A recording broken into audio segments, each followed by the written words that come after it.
అందరికీ నమస్కారం. ఒక చిన్న విషయమై క్లారిఫికేషన్ ఇవ్వాల్సిన అవసరం వచ్చింది. ఈరోజు సాక్షి మెయిన్ పేపర్లో నా నియోజకవర్గంలో ఒక గ్రామంలో పాములపర్రు, కోలమూరు అనే 2 గ్రామాల మధ్యన ఉన్న పొలాలకి వెళ్ళే ఒక రోడ్డు గురించి చాలా అన్యాయంగా మరి పోలీసులు కానీ నేను కానీ వ్యవహరిస్తున్నట్టుగా మరి almost 1/8 page in the main edition వాళ్ళు వేయటం జరిగింది. జిల్లా ఎడిషన్లో అయితే నేను పట్టించుకోకపోయేవాడిని, ఎందుకంటే జిల్లాలో అందరికీ ఏం జరుగుతుందో అనేది అవగాహన ఉంటుంది కాబట్టి. బట్ ఇది రాష్ట్ర వ్యాప్తంగా మరి వాళ్ళకి ఎంతో కొంత సర్క్యులేషన్ ఒక 5-6 లక్షలు ఉంది కాబట్టి అపార్థం చేసుకోకుండా ప్రజలకి నా వివరణ ఇవ్వవలసిన బాధ్యత నాపై ఉంది కాబట్టి నేను ఇచ్చిన వివరణని సాక్షి వారు ఒకవేళ రేపు ప్రచురిస్తే సంతోషిస్తాను. అది వివరణ ఇవ్వాల్సిన బాధ్యత ఉంది. ఆ న్యూస్ హెడ్లైన్ చదువుతా. డిప్యూటీ స్పీకర్ ఇలాకాలో దళితులపై పోలీసుల అమానుషం, శ్మశాన వాటికలో బలవంతంగా రోడ్డు నిర్మాణానికి యత్నం, తీవ్రంగా ప్రతిఘటించిన దళితులు, ఉద్రిక్తత. డిప్యూటీ స్పీకర్ రఘురామకృష్ణరాజే చేయిస్తున్నారంటూ బాధితుల ఆరోపణ.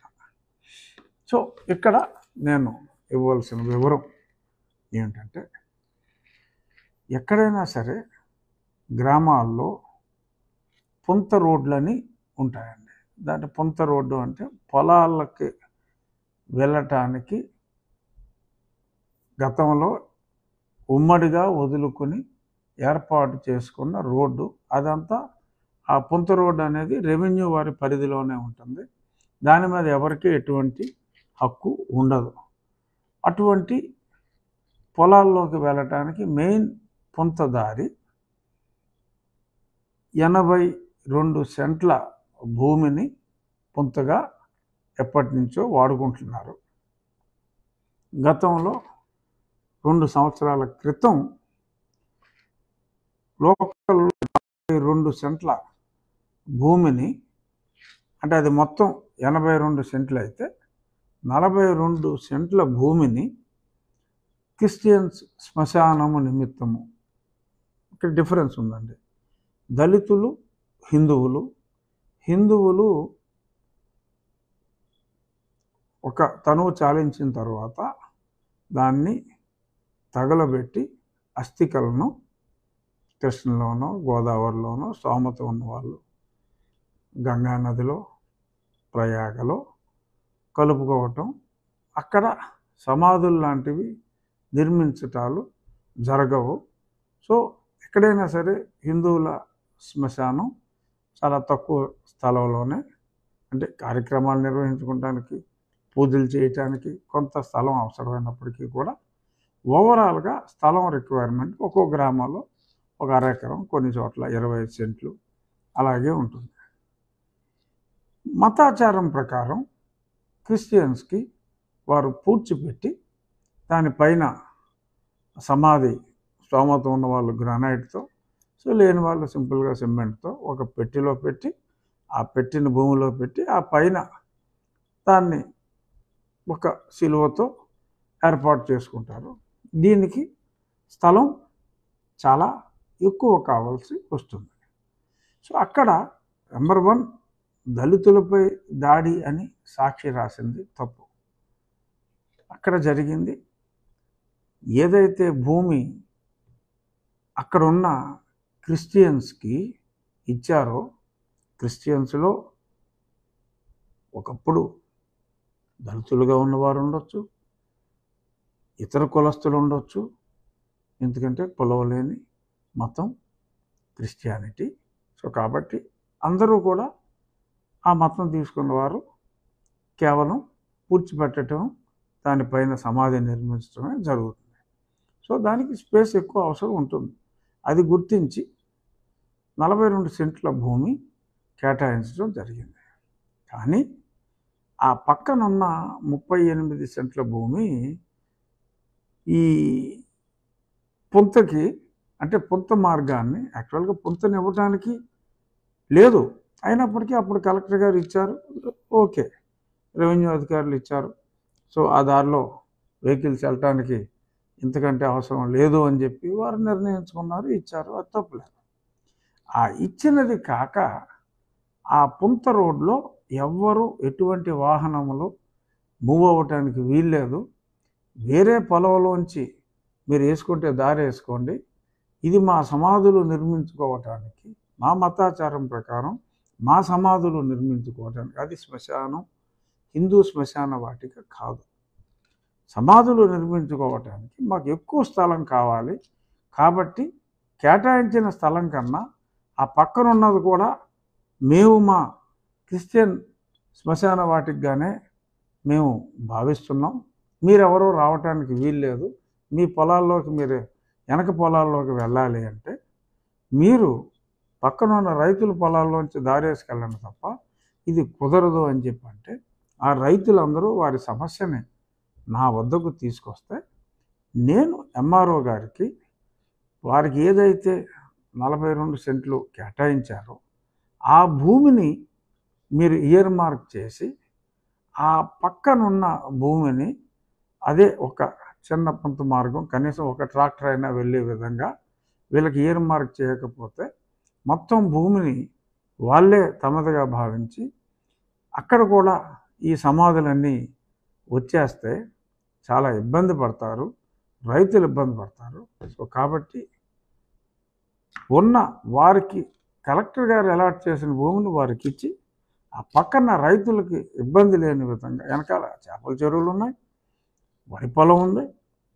సో కాబట్టి ఆ వెహికల్స్ వరి అయితే ధాన్యం తెచ్చుకోవాలి, మరి చేపల చెరువులు అయితే డైలీ మేత వేయాలి, ఇవన్నీ ఉన్నాయి. కాబట్టి వారి హక్కులకి భంగం కలిగించకుండా వీరికి ఇచ్చిన దాన్ని ఇబ్బంది లేకుండా రెవెన్యూ వాళ్ళని విడగొట్టమని పంపిస్తే వాళ్ళు తీసుకెళ్ళిన పరికరాలని అక్కడికి వచ్చి ఆ పరికరాలని తీసి పక్కనున్న కాలువలోనే ఎక్కడో విసిరేసి రివర్స్లో దాడి చేసి ఒకళ్ళిద్దరు వ్యక్తులు, సొమ్మసి వెళ్ళాలంటే ఏముందండి, కళ్ళు మూసుకుని పడిపోతే సొమ్మసి వెళ్ళిపోయారంటారు. సో ఊరికేనే మరి అలా కళ్ళు తిరిగి పడిపోయినట్టుగా నటిస్తే వీరు నిన్న ఎండ 38 డిగ్రీలు ఉంది అక్కడ, వీరు తీసుకెళ్ళి చొక్కా వేసుకున్నప్పటికీ ఆ రోడ్డు మీద పడుకోబెడితే మరి తార్ రోడ్డు సర్రని కాలుతుంది కాబట్టి ఏదో కొద్దిగా కాలిన వెంటనే వాళ్ళు లేచిపోయారు.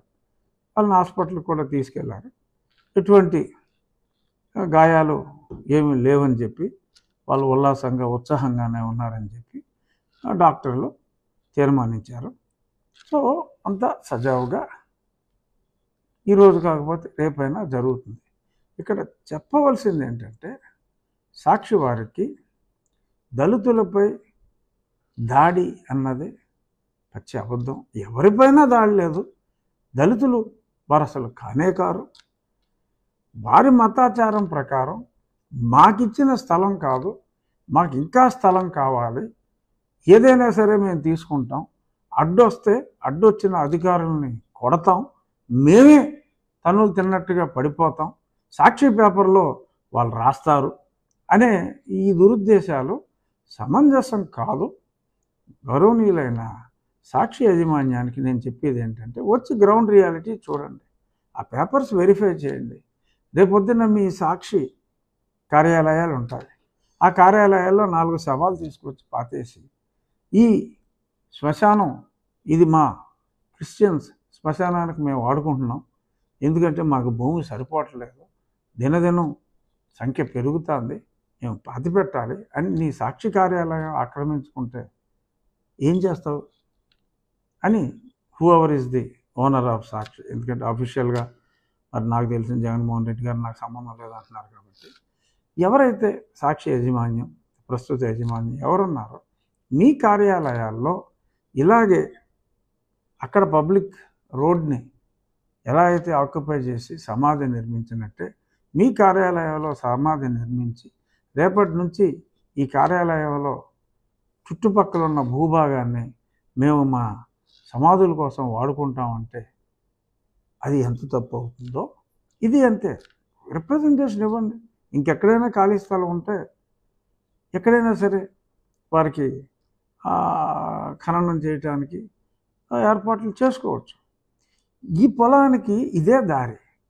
సో కాబట్టి ఈ దారిని మూసేస్తే వెనకాల ఉన్న పొలాలన్నీ నిరుపయోగం అయిపోయే ప్రమాదం ఉంది. కాబట్టి రైతుల ఆవేదనని గమనించి వీళ్ళ భూమిని టచ్ చేయకుండా న్యాయం చేయమని చెప్పి నేను ఎంఆర్ఓ గారికి చెప్పటం జరిగింది.